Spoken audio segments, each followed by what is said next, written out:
Hi everyone, we're going to start with chapter 2 today of The Boy in the Back of the Class. And we've seen there's a new boy and he's just taken that empty chair. So, if you want to read along, you're more than welcome to. Let's get started. For the rest of that day, I kept sneaking glances over my shoulder at the new boy and noticed that everyone else was doing the same. Most of the time he kept his head down low, but every so often I'd catch him staring right back at us. He had the strangest coloured eyes I'd ever seen.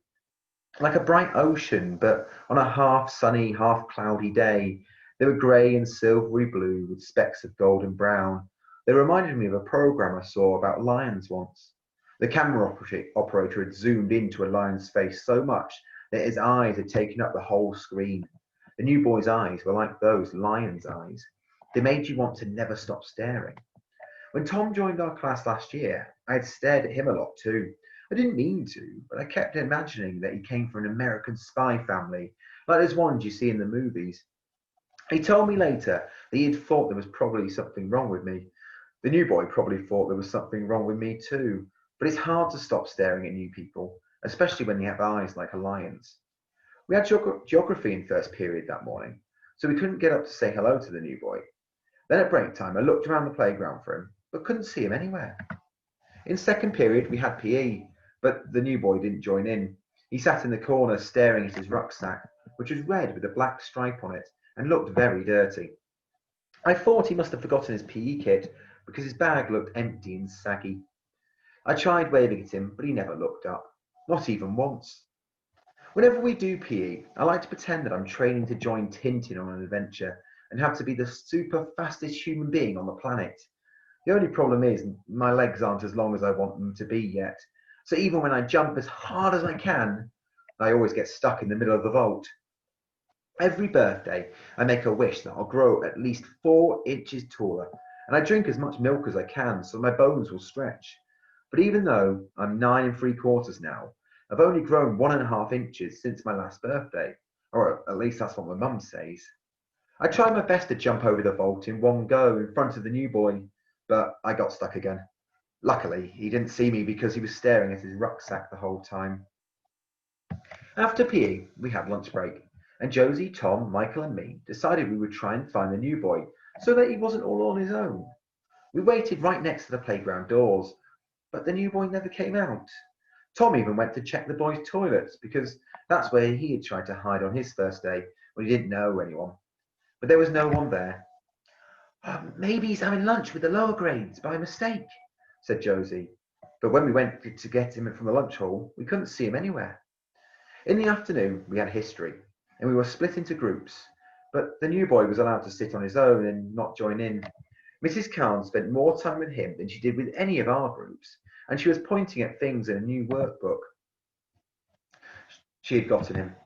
Maybe he's deaf, someone whispered. Maybe he can't speak English, muttered someone else. There's definitely something wrong with him, whispered everyone. That afternoon, I didn't think any of us learnt about what it was like to be a gladiator living in Roman times, because we were all too busy whispering about the new boy. He must have known what we were doing because his face was red the whole time. Then at last, at break, he disappeared again. He must be inside, said Michael, after we'd finished searching the whole playground for the third time in a row. By now, my lemon sherbets were getting sticky in my pocket and beginning to look like a bright yellow fuzzball. At home time, everybody was still talking about the new boy and wondering who he was. I think it was because a whole day had passed and no one knew anything about him except for his name. Not even Clarissa, and she had been sitting right next to him. People kept running up to her to ask her if the new boy had said anything to her, but she just shook her head and said he was using a lower year workbook, so his reading and writing mustn't be very good. On our way to the bus stop, we saw everyone crowding round Jenny just outside the front gates. Jenny is famous in school for always knowing something about everything, so we ran over to hear what she was saying. Jenny is in the class next door, and has the longest hair in school. She likes to spy on people and then tell stories about them to other people. Sometimes the stories are true, but most of the time they're only half true because she makes things up. Last year, she told a story about Josie cheating in a football match by pretending to fall down so he could get a penalty kick. But I was there, and so was Tom, and we both saw her fall down after being kicked in the leg by an upper boy called Robert. She had a big fat bruise on her leg, the shape of Australia, for weeks afterwards. But no matter how many times we showed everyone the bruise and told them what really happened, no one believed us, not even the people who were there. Sometimes I think everyone likes to believe a lie, even when they know it's a lie, because it's more exciting than the truth. And they especially like to believe it if it's printed in a newspaper. I know that now.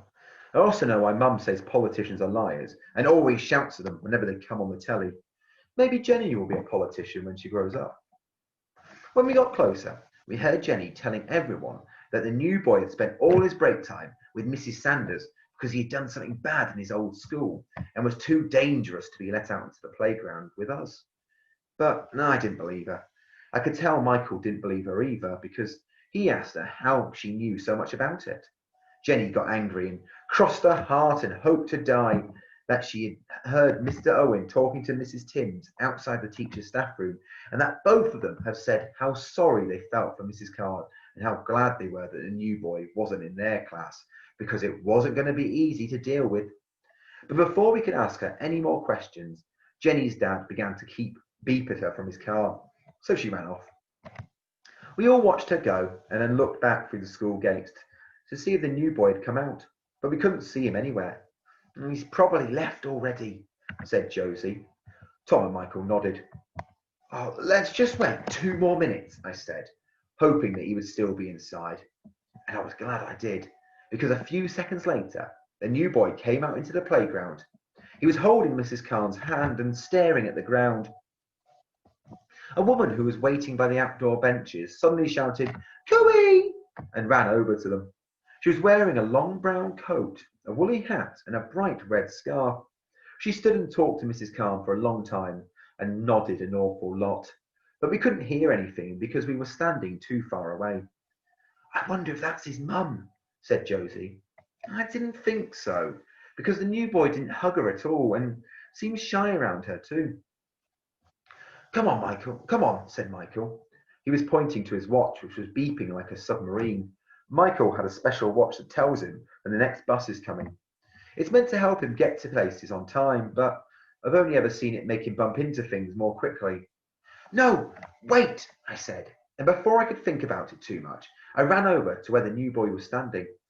Hello, I said, tapping him on the shoulder. Mrs. Carn and the woman in the red scarf looked down at me as I reached into my pocket and got out a lemon sherbet. Here, I said, holding it out. I was a little bit embarrassed because by now the sherbet was covered in fluff, but it was still good enough to eat. That's the good thing about lemon sherbets. No matter how bad they look, they always taste delicious. I think I must have spoken too loudly because the new boy took a step away from me as though he was frightened. It's all right, Ahmet, you can take it, said the woman, motioning to him with her hands as if she was speaking in sign language. But the new boy grabbed her hand and hid his face behind her arm. I didn't know what to do because I've never really scared anyone so much before that they wanted to hide away from me. The woman spoke to him gently again, and after a few seconds, he took the sherbet and looked straight at me with his lion eyes before hiding away again. Thank you, said the woman. She looked down at me and gave me a smile. I liked her deep brown eyes because they seemed kind and her bright pink cheeks. But what I liked best of all was her long blonde hair swirled around in the wind from underneath her hat. Ahmet will enjoy that on the ride home. I nodded and then ran back to where Josie and Tom and Michael were waiting for me. I felt extra happy because Mrs. Carn had smiled at me with her whole face and had given me a wink too, just like my dad used to do whenever he thought I had done something good or when he was teasing my mum. When I'm grown up, I'm going to wink at people just like he used to do and make them feel special too. And as we made our way home, I decided that the next day, whenever I saw the new boy staring at me, I was going to give him just as many winks as I could. And that is the end of chapter 2. The next chapter is called 40 Winks, which usually means about sleep, doesn't it? So I wonder if they're going to have lots of sleep in this chapter. We'll find out soon. Bye.